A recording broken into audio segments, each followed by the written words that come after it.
네, 봉독한 말씀 여호수아 24장 14절에서 18절 말씀을 근거로 오직 나와 내 집은 여호와를 섬기겠노라, 오직 나와 내 집은 여호와를 섬기겠노라 라는 제목으로 하나님 말씀 나누겠습니다. 우리 한 목소리로 함께 고백해 보겠습니다. 오직 나와 내 집은 여호와를 섬기겠노라. 오직 나와 내 집은 여호와를 섬기겠노라. 네, 한 번 더 믿음으로 고백합니다. 오직 나와 내 집은 여호와를 섬기겠노라. 오직 나와 내 집은 여호와를 섬기겠노라. 아멘. 마지막이라는 단어는요, 항상 무게감이 느껴지는 것 같습니다. 오늘 이 설교가 제가 우리 교회에서 하는 마지막 설교라고 생각을 하니까 평소보다 더 많은 좀 무게감이 좀 느껴졌습니다. 그리고 또 마지막 주일에 또 마지막 설교를 해서 마지막이 두 번이잖아요. 그래서 좀 부담이 좀 많이 됐는데 설교 본문을 어딜 정하나, 어딜 설교해야 되나 이런 생각을 좀 했어요. 사실 어떤 말씀이든 다 하나님의 말씀이니까 하면 되는데 괜히 좀 그런 마음이 드는 거예요. 아쉬움이 들어서 고민을 하다가 문득 힘이 너무 많이 들어가 있다, 힘 빼야겠다 이런 생각을 좀 하면서 이런저런 생각을 하다가 제가 우리 교회 와서 처음으로 했던 설교가 생각이 났습니다. 찾아보니까 설교가 있더라고요. 2017년 1월 10일이었어요. 그때는 여러분 기억 안 나시죠? 오후 설교가 있었어요. 그때 오후 설교가 있었어요. 오후에도 예배가 있었다니까요. 여러분들 깜짝 놀랄 일이시죠? 그 오후 설교 때 제가 설교를 했었는데 그때 나눈 말씀이 여호수아 1장 9절 말씀이었습니다. 우리가 너무 잘 아는 말씀인데요. 한번 볼까요? 내가 내게 명령한 것이 아니냐, 강하고 담대하라, 두려워하지 말며 놀라지 말라, 내가 어디로 가든지 내 하나님 여호와가 너와 함께하니라 하시니라. 아멘. 그때 이 말씀 너무 유명하잖아요. 우리가 참 좋아하는 말씀인데 제가 이 말씀을 왜 전했냐면 저에겐 그때가 정말 두려운 시기였기 때문입니다. 저 그냥 너무 두려웠어요. 저는 서울에 장안동이 있다는 것도 우리 교회 와서 처음 알았고, 처음 와본 동네에서 처음 보는 이제 여러분들을 만나고, 사역도 이제 처음이었거든요. 설교도 처음이고, 첫 설교를 해야 되는데 보통 이제 부교육자가 설교할 때 담임 목사님은 저렇게 앉아 계시지 않거든요. 근데 담임 목사님이 딱 앉아 계시니까 부담이 더 되는 거예요. 그래가지고 이거 너무 덜덜덜 떨었던 생각이 납니다. 항상 제가 물론 설교를 하면 목사님이 항상 이렇게 해주셨어요. 근데 이 엄지가 언제 이렇게 내려올지 모르잖아요. 언제 이렇게 될지 모르잖아요. 그러니까 그러신 적은 없지만 참 이게 모든 게 두려웠던 시기였죠. 그런 저에게 이 말씀은 여호수아 1장 9절 말씀은 저에게 큰 힘이 되었거든요. 그때도 힘이 됐지만 이후에도 사역 가운데 좀 낙심되고 지칠 때마다 그 말씀을 기억하면서 이겨냈던 생각이 납니다. 그만큼 여호수아서 말씀은 저에게 또 이 사역 가운데 큰 의미가 있는 말씀이었어요. 그래서 우리 교회에서의 이제 시작을 여호수아서로 했으니까 마지막도 여호수아 말씀을 나누면 참 좋겠다라는 생각이 들어서 본문을 묵상하다 보니까 오늘 이 말씀을 묵상하는데 이 말씀이요, 딱 하나님이 저에게 하시는 말씀이더라고요. 또 더 묵상하는데 이 나뿐만이 아니라 저뿐만이 아니라 우리 모두에게 하나님이 주시는 말씀이구나, 우리 모두에게 필요한 말씀이구나 라는 생각이 들었습니다. 그래서 오늘 이 여호수아 24장 말씀을 함께 나누려고 합니다. 본문 내용을 좀 살펴보면 이렇습니다. 여호수아 24장은요 여호수아서의 가장 마지막 이야기입니다. 여호수아 1장은 가장 첫 이야기겠죠. 아까 살펴봤던 것처럼 강하고 담대하라, 하나님께서 여호수아에게 처음으로 하셨던 말씀이에요. 그 말씀을 하셨던 상황이 어떤 상황이었냐면 지금 이스라엘 백성이 40년의 그 애굽 방황 생활을 거의 끝마치고요, 약속의 땅, 그들이 가야 했던 가나안 땅을 바로 목전에 두고 있는 상황이었습니다. 이제 그 땅을 점령하고 자신들의 것으로 만드는 일만 남았어요. 다 왔어요. 99%까지 왔어요. 1% 가장 중요한 그 순간을 앞두고 이스라엘의 리더였던 모세가 죽게 됩니다. 그리고 그 이스라엘 리더가 여호수아로 바뀌게 된 거죠. 이스라엘을 여지껏 이끌어왔던 위대한 지도자를 대신해서 리더가 된다는 것도 참 부담되는 일인데 가나안 땅을 점령해야 한다는 그 막중한 사명감을 여호수아가 받았단 말이에요. 그러니까 마음이 얼마나 두려웠겠어요. 그 마음 가운데 하나님께서 아까 그 여호수아 1장 9절 말씀을 주신 거죠. 이런 마음 있지 않았을까요? 내가 과연 잘 할 수 있을까? 물론 하나님을 믿지만 그럼에도 불구하고 그런 생각 문득문득 올라오잖아요. 자기 자신에 대한 걱정이 들었겠죠. 저 가나안 땅 어떻게 점령하지? 저 대적들 진짜 이길 수 있을까? 마음이 연약해질 때마다 문제에 대한 두려움이 찾아왔겠죠. 모세를 대신해야 한다는 그 막중한 책임감과 부담감, 그 모든 것들이 여호수아를 힘들게 했을 것입니다. 근데 여호수아뿐만이 아니었어요. 이스라엘 백성도 마찬가지겠죠. 갑자기 리더가 바뀌었습니다. 그리고 그 땅을 이제 점령할 일이 남았어요. 이스라엘 백성도 두려웠을 거예요. 할 수 있을까? 저 여호수아를 따라서 우리가 과연 일어날 수 있을까? 모두가 걱정되고 두려운 상황 가운데, 그러나 그런 상황 가운데 이들 모두가 하나님 한 분만 붙들고 믿음으로 한 걸음씩 한 걸음씩 나아가기 시작한 거죠. 너무나 두려웠기 때문에 오히려 더 하나님을 간절히 붙들었던 시간이었습니다. 그런 시간들이 바로 이 여호수아서의 내용들이에요. 그렇게 시간들을 보내고요. 시간이 흘러서 이제 여호수아 24장의 때가 된 거예요. 이제 이스라엘이요, 가나안을 거의 다 정복했어요. 이제는 삶이 많이 안정된 거죠. 계속되던 문제들, 그 대적들을 치고 이 땅을 점령하는 그 문제들, 끝나지 않은 그 문제가 이제 거의 다 해결됐습니다. 출애굽 이후로 40년 동안 내 땅과 집도 없이 늘 방황하던 삶이었어요. 이거 얼마나 많은 어려움이 있었겠습니까? 그런 이스라엘 백성에게 드디어 내 땅과 내 집이 생기고요. 가족들과 이제 편안한 일상을 나누는 삶이 찾아온 거예요. 전쟁을 통해서 대적의 것을 빼앗지 않아도 내가 농사 짓고 얻은 그 수확물을 통해서 풍성함을 누리는 환경이 허락된 거죠. 이런 걸 두고 옛말에 뭐라고 얘기하냐면 고생 끝에 낙이 온다 이렇게 말합니다. 정말 그 말처럼 긴 고생 끝에 즐거울 낙이 찾아온 거예요. 그런데 여러분, 그게 정말 즐거움이었을까요? 정말 낙이었을까요? 모두가, 많은 사람이 그렇게 생각했지만 여호수아는 그렇게 생각하지 않았다라는 것입니다. 이스라엘에게 찾아온 이 고생 끝에 찾아온 이 즐거움이 아니라 어쩌면 괴로움이 될 수도 있겠다라는 생각을 한 거예요. 왜냐하면 여호수아의 마음 가운데 이런 생각이 있었던 거죠. 이제 몸은 편해지겠지만 그로 인해 하나님을 놓치고 살아가면 어떡하지? 이제 마음은 좀 편해지겠지만 그로 인해서 하나님을 더 의지하지 않고 그냥 내 마음대로, 자기들 마음대로 살아가면 어떡하지? 여호수아는요, 그런 생각이 들었던 거예요. 어쩌면 이 가나안 정복을 하기 전에 문제가 눈앞에 딱 있던 그 여호수아 1장의 그 상황, 두렵고 떨리던 그때가 위기가 아니라 가나안을 거의 다 정복한 지금, 문제가 다 사라져버린 지금이야말로 진짜 위기일 수도 있겠다라는 마음이 여호수아의 마음 가운데 들어온 거죠. 여러분, 진짜 위기의 순간은 언제입니까? 우리는 흔히 막 문제가 찾아올 때 그때가 내 삶의 위기야 이렇게 얘기하잖아요. 근데 여러분, 그건 사실 틀린 얘기예요.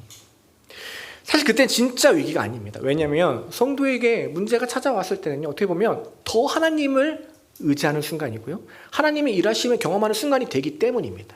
물론 그 순간이 힘들지만 그 시간을 통해 하나님을 더 붙들기 때문에 진정한 의미에서 위기는 아니라는 거예요. 그럼 언제가 진짜 위기냐? 바로 그 문제를 해결하고 나서예요.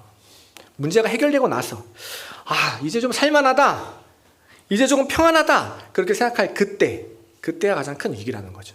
왜냐하면 그때 우리는요, 하나님을 놓쳐버리기 때문입니다.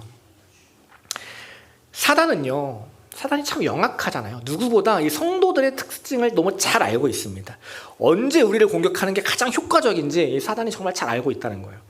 우리는 흔히 사단이 이제 문제를 통해서 우리를 공격한다고 생각하잖아요. 근데 그건 약간 좀 이렇게 하급 사탄이에요. 그렇지 않아요. 그건 약간 효과적이지 않거든요. 왜냐하면 성도한테 문제는 아까 얘기했듯이 하나님을 더 간절히 붙들게 되는 수단이 되니까요. 그래서 사단은 우리 삶에 문제를 툭 던져줘요. 근데 우리가 하나님을 더 붙들면 우리 삶에 더 달려들지 않고요, 가만히 지켜봅니다. 가만히 지켜봐요. 그리고 우리가 하나님 붙들고 그 문제를 이겨내면 그때 우리에게 달려들어요. 그리고 뭐라 하냐면, 야, 그동안 힘들었겠다. 그동안 고생 많았지? 이제 됐잖아. 매주 교회 나가서 기도하고 얼마나 힘들었어. 이제 다 해결됐으니까 이제 좀 편하게 살아도 되겠다. 그치? 이제 너의 시간도 좀 갖고 여행도 가고 좀 여유도 좀 즐겨. 너무 달콤한 말이죠. 그렇죠? 근데 이게 바로 사단의 공격이라는 거예요. 이게 뭐냐면요, 저는요, 여러분, 이걸 이제의 함정이라고 말하고 싶어요. 이제 문제가 해결되고 나서 이제라는 말로 우리를 넘어뜨린다는 거예요. 내가 그동안 고생한 게 있는데 이제 좀 괜찮아졌으니까 이제 누려야지. 이제 좀 편하게 살아야지. 내 청년 때 정말 열심히 사역했는데 이젠 좀 적당히 해도 되잖아. 이제 좀 쉽게 가야지. 이전에는 하나님을 향한 마음이 가득했는데 문제가 해결되고 나니까 이제는 그 마음을 잊어버린 거예요. 문제가 있을 때에도 하나님을 찾지만 평안할 때도 하나님을 더 찾아야 되는데 오히려 평안할 때 하나님을 찾기 더 좋은 환경 아닙니까? 그런데 문제가 사라지니까 하나님을 향한 마음도 사라져 버린다는 거예요. 문제가 해결되고 찾아오는 이제, 그때가 가장 위험할 때라는 것입니다. 지금 이스라엘 백성이 그런 위기에 처한 거예요. 아, 이제 가나안 다 정복했다. 야, 이제 우리 집이 생겼어. 야, 이제 편하게 살아도 되겠다. 그런 위기가 찾아온 거죠. 그리고 어쩌면요, 지금 우리도 그런 위기에 처해 있을 수 있다라는 것입니다. 얼마 전에 이제 고난주간 특별 새벽 기도회가 있었잖아요. 근데 원래 설 전도사님이 금요일 오후에 출근하십니다. 학교에 계시다가 금요일에 올라오시는데 특세 기간은 새벽 예배가 계속 있으니까 월요일날 참석하셨고 내려가셨다가 마지막 새벽 예배를 드리고 싶어서 목요일 밤에 대전에서 올라오셨어요. 그 마음이 참 귀하잖아요. 그래서 같이 3층에서 잤습니다. 알람을 맞춰놓고 이제 자다가 금요일 새벽에 일어났어요. 그리고 제 방 아시잖아요. 들어가면 딱 전면에 있는 방인데 그 방을 딱 나섰는데 전도사님이 제 방 건너편 방에 이제 계셨거든요. 3층 가장 작은 방에서 주무셨는데 문이 살짝 열렸는데 살짝 보니까 정장을 입은 채로 맨바닥에서 쪽잠을 자고 있는 거예요. 맨바닥에서. 그 모습을 보는데 저는 방금까지 매트리스 깔고 잠옷 입고 두꺼운 이불 덮고 자고 있었거든요. 근데 그렇게 자고 있는 모습을 보니까 마음이 너무 아픈 거예요. 우리 전도사님 많이 사랑해 주시기 바랍니다. 뭔가 찔린 거예요. 내가 좀 타락했나 이런 마음도 들고. 근데 그 전도사님 모습을 보면서 어떤 모습이 스쳤어요. 너무 익숙한 모습이 스쳤어요. 예전에 저의 모습이 생각났습니다. 예전에 저도 1년차 때 저기 뒤에서 유아실에서 정장 입고 월요일에 이렇게 잠깐 자다가 새벽 예배 설교하고, 저도 학교가 군포였으니까 막 군포까지 내려갔던 때가 있었거든요. 그렇게 1년차 때는 저희 유아실에서 맨바닥에서 자다가 2년차 돼서 좀 환경이 나아졌어요. 2층에 올라가서 텐트 치고 자기 시작했어요. 그때는 이제 뭐 책상이 없었으니까 이렇게 자다가 더 시간이 이제 더 환경이 좋아져서 3층 올라가서 매트리스 깔고 자는 삶이 되는 거죠. 지나간 시간들이 주마등처럼 싹 전도사님 보이는데 싹 스쳐 지나가는 거예요. 그러다 이제 뭐 결혼도 하고, 얼마나 경사입니까? 비록 뭐 전세라서 남의 집 빌려 쓰는 거긴 하지만 그래도 내 집이 생겨서 머물 수 있는 공간도 있고, 저의 이야기 다 아시는 분은 이게 얼마나 큰 간증인지 아시죠? 그렇죠? 뭐 엄청난 일입니다. 비록 또 4월 한 달 동안 많은 일이 있었지만 그래도 목사 안수도 받고 부산에도 내려가고, 그리고 이제는 그 다음은 무슨 내용이었을까요? 이제 예전보다 환경이 더 좋아졌으니까 더 열심히 사역해야겠다. 이제 문제들이 다 해결됐으니까 더 힘내서 사명을 감당해야겠다. 물론 그 마음도 있었지만 제 마음을 크게 차지하고 있던 마음은 어떤 마음이었냐면요, 이제 조금 편해지려나? 이제야 제대로 신혼부부답게 좀 살 수 있을까? 이제 좀 고생 끝에 낙이 오나? 그런 마음이 제 안에 있었다라는 거예요. 새로운 시작과 새로운 사역을 앞두고 제 안에 있던 마음은요, 제 삶에 더 크게 일하실 하나님을 기대하는 마음보다는 조금 더 편해질 내 삶을 기대하고 있었다라는 것입니다. 예전에 맨바닥에서 자고 텐트에서 자고 그때가 조금 힘들긴 했어도 그래도 그때는요, 하나님을 향한 마음 놓치지 않으려고 많은 노력을 했거든요. 그런데 이제는 집도 생기고 살만해지니까 어느새 하나님을 향한 마음은 사라져버리고 날 향한 마음, 그 마음만 가득해져 버린 저의 모습을 보게 됐어요. 환경이 좋아지면 더 열심히 하나님을 붙들어야 하는데 환경이 좋아지니까 더 나에게 집중하고 있었구나. 저 역시도 이제의 함정에 빠져버려 있던 거죠. 근데 여러분, 과연 이게 저만의 일입니까? 어쩌면 우리 마음 가운데도 이제 지금이 좋사오니, 하나님 이제 여기가 좋사오니, 이제 내 삶이 좋사오니, 현실에 안주하고 하나님을 향한 마음보다는 나를 향한 마음이 더 커져버린 모습 있지 않나요? 어제 오늘 목사님 광고해 주신 것처럼 주일학교 여름 성경학교 행사 진행 중에 있습니다. 여러분, 제가 들었는데요, 지금 여름 성경학교에 참석한 아이들의 숫자가요 22명이에요. 여러분, 22명. 교사를 빼고 센 숫자가 22명입니다. 불과 몇 년 전까지만 해도 여러 번 얘기했잖아요. 주일학교에 한 명도 안 올 때가 있었어요. 이게 6, 7년 전 일이 아니라 1, 2년 전의 일이었어요. 근데 그 시간이 지나고 지금 22명이라고요. 20배의 성장을 한 거예요. 하나님의 일하심이죠. 주일학교만 그렇습니까? 학생부는 지금 10명이 넘습니다. 엄청난 일이죠. 저도 깜짝 놀라요. 처음으로 내가 넌 누구니? 했더니 학생부. 그러니 난 이 교회 목사다. 이러면 서로 이제 통성놀이 했는데 학생부도 지금 10명이 넘는다는 거예요. 엄청나죠. 청년부도요. 요즘 주일 출석이 25명이에요. 청년들 막 이렇게 이래 보여도 잘하는 거죠. 또 잘 아시다시피 어른들 매년 사람들이 늘어나고 있습니다. 그걸 보면서 여러분 우리 다 아는 얘기잖아요. 많은 사람들이 이렇게 얘기해요. 와, 이제 우리 교회가 많이 안정됐다. 우리 교회가 전보다 더 건강해지고 아이들도 많아지고 미래가 밝다. 전에도 참 우리 교회 좋았는데 이제 우리 교회가 더 좋아졌다. 이거 하나님의 일하심이다. 감사하다. 이런 고백도 우리가 다 한단 말이죠. 지금까지 일하신 하나님에 대한 고백이 넘쳐나요. 그런데 조금만 더 이야기해보면 딱 거기까지라는 것입니다. 지금이 좋사오니, 지금이 너무 좋사오니 딱 여기에 머물고 싶은 마음들 우리 안에 있다라는 거예요. 여러분, 우리 교회 이제는 괜찮습니까? 우리의 삶, 우리의 신앙 이제는 괜찮나요? 물론 지금은 괜찮을 수 있어요. 근데 앞으로는 어떻게 하시겠습니까? 앞으로 누가 그 삶을 장담할 수 있냐는 거예요. 앞으로가 괜찮을지는 아무도 모르는 일이라는 거예요. 평안할 때, 안정됐을 때 이때가 정말 중요하다라는 것입니다. 이때 무엇을 붙잡을 것인가? 내가 어떤 선택을 할 것인가?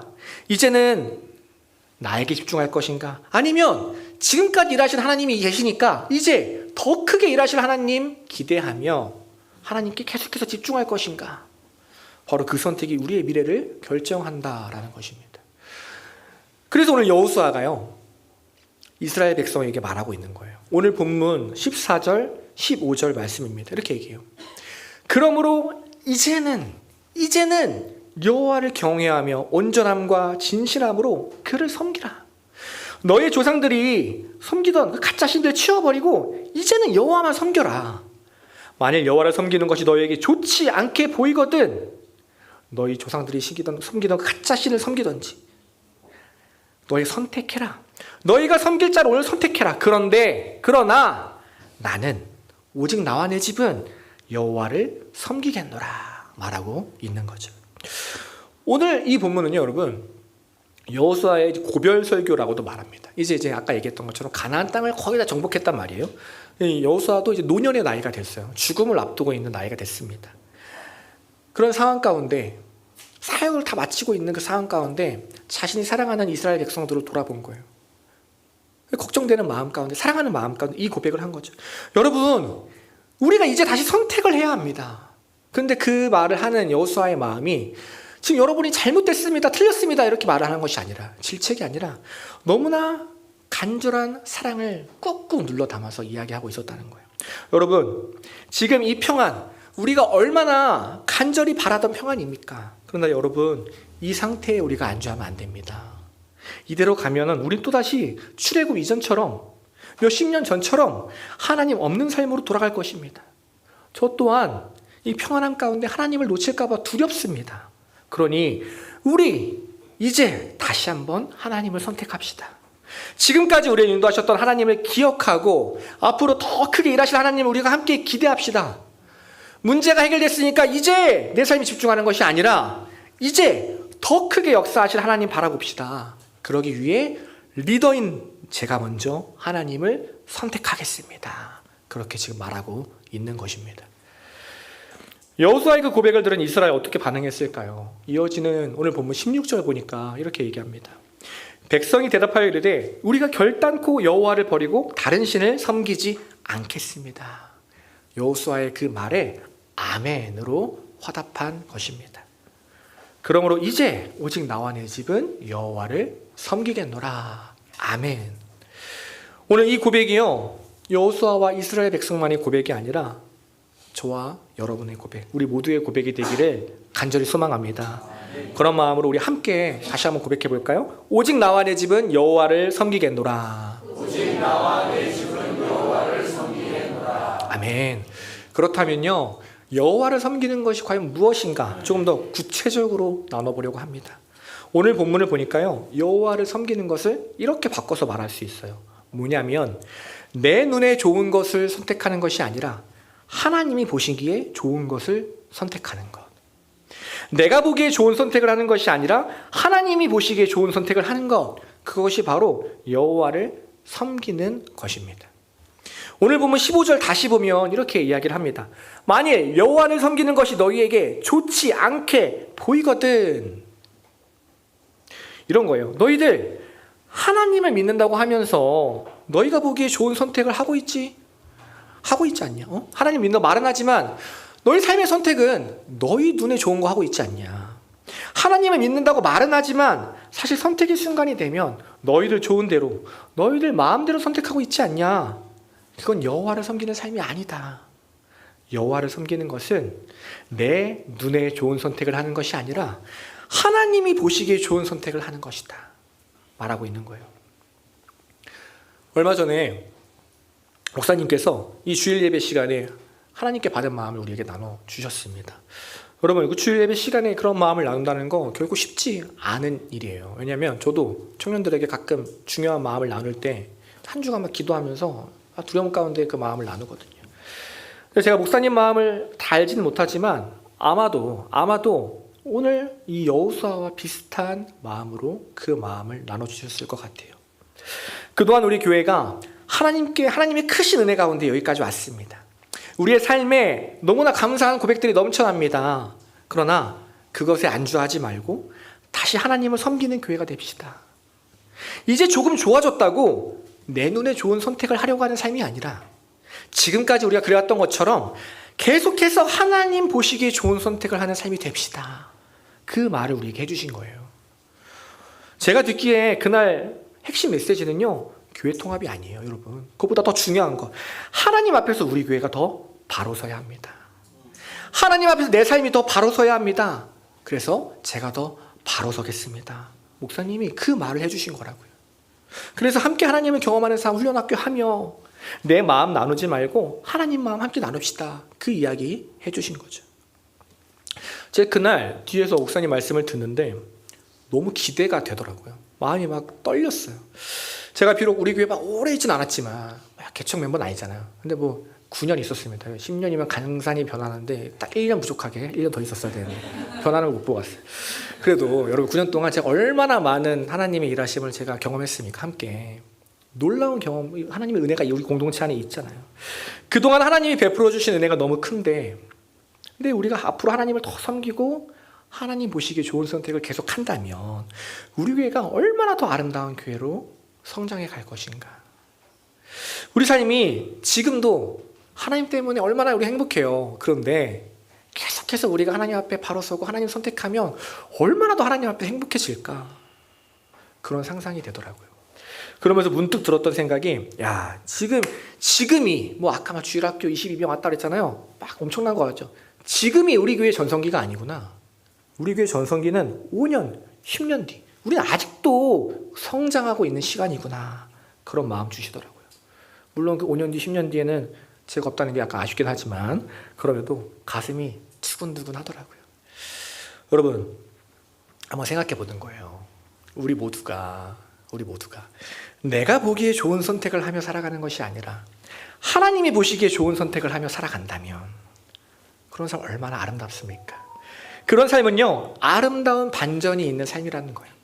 그냥 세상의 순리대로 살아가는 삶도 있잖아요. 그래서 나도 남들처럼 그랬어. 그냥 그래서의 삶이 아니라, 그럼에도 불구하고 그런 세상과 다른 고백이 있는 역전의 삶, 그것이 바로 하나님을 기뻐하시는 선택을 하는 성도의 삶이라는 것입니다. 여러분, 다들 우리의 삶을 너무나 잘 아시잖아요. 우리가 늘 기쁨, 감사, 순종, 그런 것들만 넘쳐나면 좋겠지만 우리는요, 한순간에 그렇게 변할 수 없습니다. 늘 걱정과 불만이 찾아오고요, 고집과 또 미운 마음들이 우리 안에 찾아와요. 저는요, 저의 그 추악한 죄성을 언제 가장 뼈저리게 딱 직시하냐면 출퇴근할 때 느낍니다. 운전할 때마다 느껴요. 운전할 때. 제가 이렇게 주일날 오후에 목장 모임 하잖아요. 예를 들어 이런 거예요. 오늘 인천에서 운전하면서 오는데 어찌나 사람들이 난폭하게 운전을 하던지 깜빡이도 안 켜고 내 차 경찰하고 무시하고 막 빵빵대고 막 갑자기 급정거하고 내가 얼마나 화가 나던지. 그래서 순간 욱해서 경적 눌렀대. 경종만 누른 게 아니라 한 마리도 했다. 나가려다 말았다. 여기까지 말하면요, 여러분, 세상과 같은 삶이에요. 그래서 그랬어. 반전이 전혀 없는 그래서의 삶이에요. 그런데 그 삶에 이제 하나님을 조금씩 대입해 보는 거예요. 하나님이 기뻐하시는 선택은 뭘까? 그리고 이어서 말하는 거죠.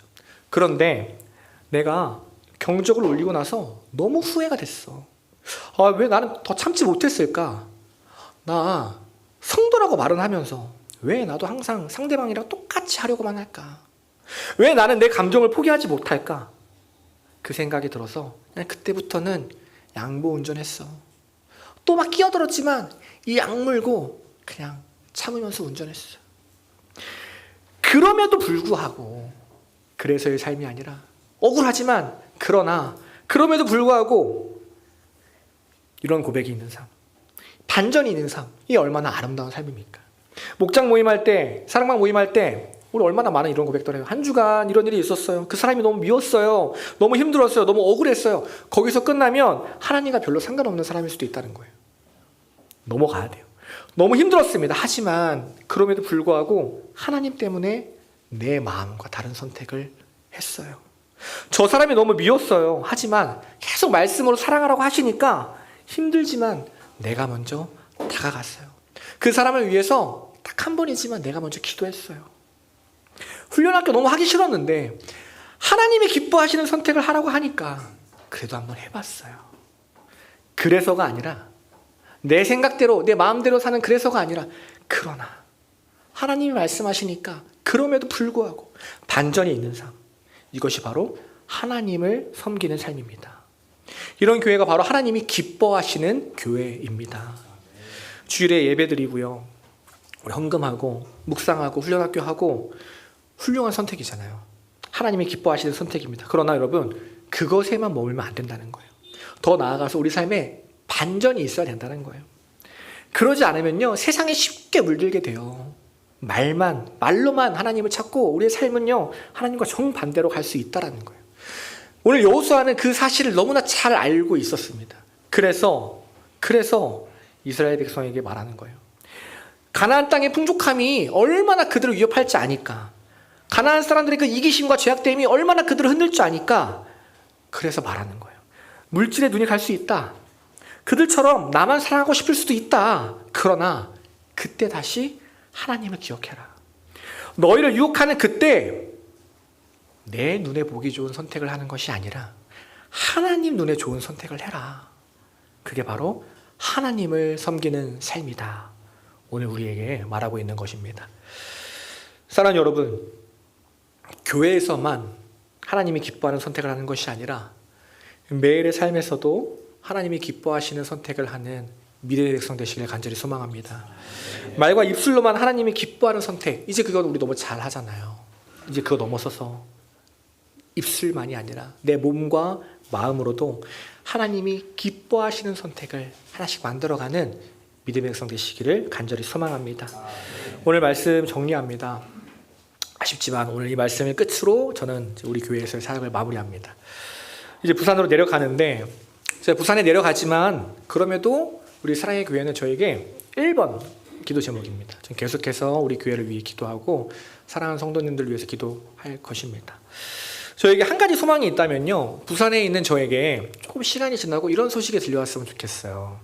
목사님, 사랑의 교회는 목사님 계실 때가 전성기였어요. 이런 소식이 아니라, 목사님, 사랑의 교회가 목사님 나가고 나서 더 성장했어요. 아니, 목사님 나가고 나니까 더 부흥했어요. 목사님 나가고 나서 더 거룩해졌어요. 왜 진작 안 가셨어요? 이제 우리 교회가 하나님을 더 사랑하고 이웃들을 더 사랑하는 교회가 됐어요. 저의 삶이 달라졌어요. 그런 고백들이 저에게 들려오게 되길 간절히 소망합니다. 저도 여러분께 약속드립니다. 아니, 이재규 목사 부산에 가더니 엉망이라며, 그런 소식이 아니라 이 목사 부산에 가서도 더 열심히 한다더라, 더 열정적으로 한다더라, 더 열심히 사역하고 더 열심히 사랑한다더라, 그런 말이 들려지도록 최선을 다해 저도 하나님을 섬기겠습니다. 그러기 위해 오늘 이 시간 우리도 여호수아처럼 결단하는 거예요. 오직 나와 내 집은 여호와를 섬기겠노라. 아멘. 이제 좀 적당히 해야지, 뭐 몇십 년 신앙생활 했는데 교회도 개척하고 애를 다 크고 이제 결혼도 하고 내가 이제 38인데 이제 20살 애들도 많은데 이제 좀 적당히 해야지, 뒤로 빠져야지, 그런 마음이 아니라 이제는 지금까지 하나님이 이러셨으니까 이제는 더 열심히 하나님을 내가 섬기겠노라. 이제는 내가 먼저 하나님이 기뻐하시는 선택을 하겠노라. 남들은 다 다른 선택해도 나는 그 하나님 아니까 나라도 하나님이 기뻐하시는 선택을 하겠노라. 그런 고백으로 믿음의 길을 걸어가는 우리 모든 성도님들 되시기를 간절히 소망합니다.